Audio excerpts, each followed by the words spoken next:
Hello, welcome to Unicorn Princess Tarot. So ito yung reading natin for uh, air sign, Gemini, Libra, Aquarius. Take only what resonates. For those of you na gusto mo pa personal reading, Jing Tarot Reader, friend ko yan guys. And ito pala yung iba naming channel. Paki-check na lang. Ayan. Especially yung air sign Philippines because you're an air sign, or Libra Philippines if you're a Libra. Because Libra is an air sign. Ngayon, ito yung aming Facebook page, Madam P. I-follow mo na lang din ako dyan.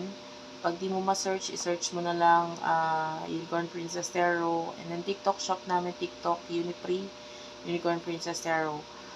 Please do support my band guys. Vocalista ako ng bandang Sibol. Meron na rin kaming na-release na music sa Spotify. So you might want to check it out. Ilagay mo na lang bandang Sibol. Ayan. And, notice lang guys, kasi may fake account no, na gumagaya sa akin or nagpe-pretend, nagkukunwari na ako yun. Unipri Libra, yan yung kanyang ginagamit na TikTok. Tapos nagkukunwari siyang ako, nagme-message siya sa mga follower ko. Isa lang po yung TikTok ko na ginagamit sa spiritual na bagay, yung spiritual reading, etc. Unicorn Princess Tarot at Unicorn Princess Tarot or Unipri, yun lang. Yung Unipri Libra, hindi ako yun. Okay? And yung follower ko, take note, yung follower ko mga nasa 140,000 na mahigit. Itong Unipri Libra na gumagaya sa akin or nagkukunwaring ako, mga nasa 30 plus pa lang yata. Basta konti pa lang followers niya. So, dun kayo sa malaking follower, magpa-follow. So, what do we have here for the sign of air sign, Gemini, Libra, Aquarius? For air sign, Gemini, Libra, Aquarius, what do we have here for air sign?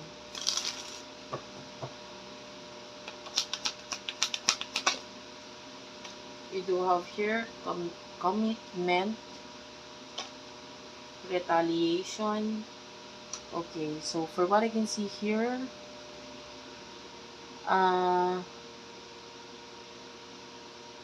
some of you could be in a karmic relationship right now. Pwede may karelasyon ka, tapos medyo hindi okay itong relationship na ito. You want your way out of this relationship. Actually, medyo karmic nga eh.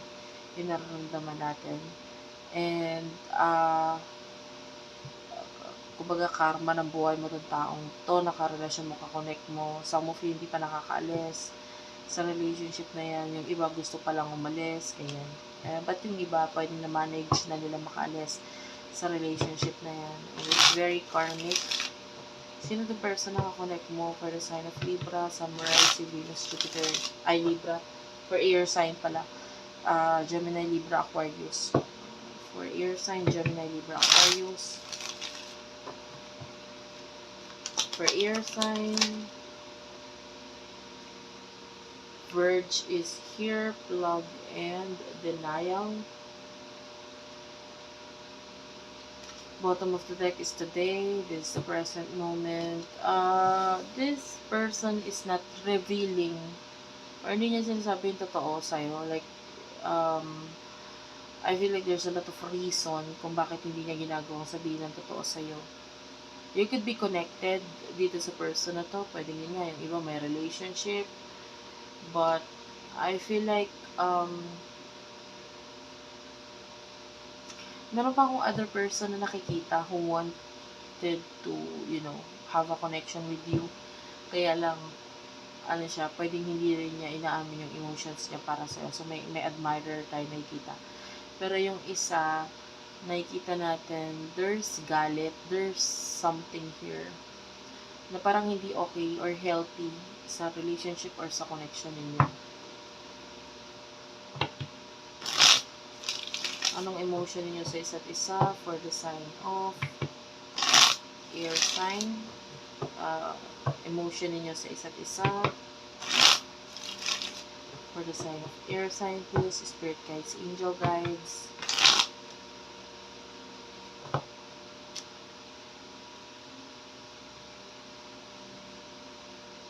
nakikita ko yung si Angel Michael Angelo. Michael Angelo.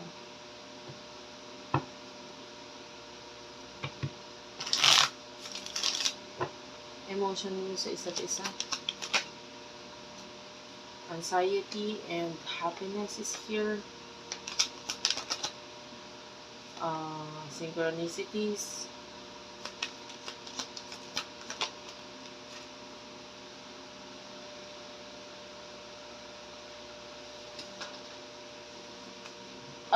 Okay. With anxiety, nakikita natin you are currently marami kang isipin sa buhay mo ngayon. Well, that is part of life. Ganun talaga. May mga stress, may mga problema, stress, ganyan. Anxiety, na pinagdadaanan ka ngayon. But you are still trying your best na mag-focus sa positivity, happiness, which is good. Good thing about this, about you.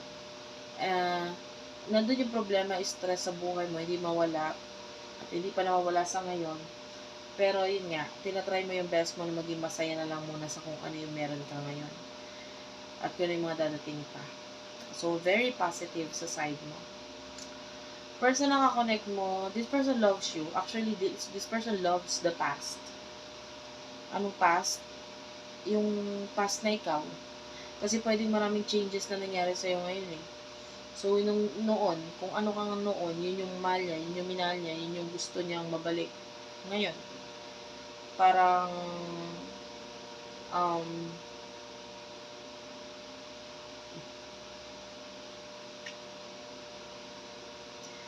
this person loves you,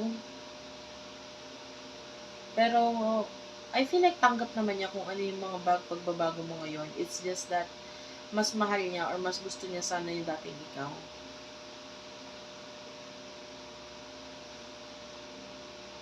Well, honestly, talaga naman people change eh. Diba? Lalo na kung bata or immature ka pa noon nung nagkakilala kayo nito person na to. Of course, you need to change. You need to be more mature. Iba na yun. But, ang maganda dito sa person na to, it keeps on, sabihin na natin ina-accept naman niya yung mga pagbabago mo, pero kung just in case lang naman mababalik pa yung dati, mas maganda. Tapos kung mababalik mo pa yung dating ikaw, mas maganda. Kasi yun yung mas nagustuhan niya or minahal niya sa'yo. But anyway, people change. And naiintindihan ko yung side mo. Kung nagbago ka man,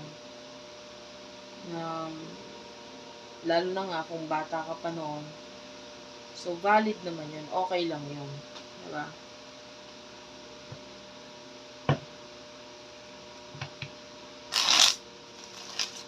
Hanggang ngayon, nakikita pa rin naman natin yung pagmamahal ng person na ito sa'yo. The word is infinity. So, I feel like the love, hindi siya basta-basta mawawala or it is like forever kind of love nga eh. Kaya lang,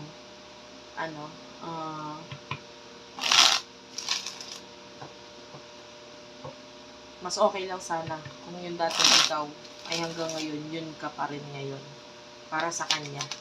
So, what will happen in the future sa inyong dalawa? You over crickets and pop up.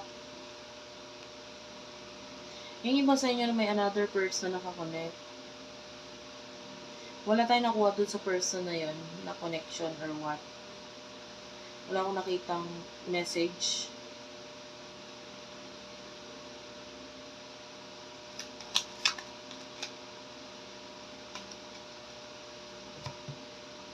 So, kung ano yun lang yun, nandito yun lang babasahin ko. You do have your lockdown and meeting.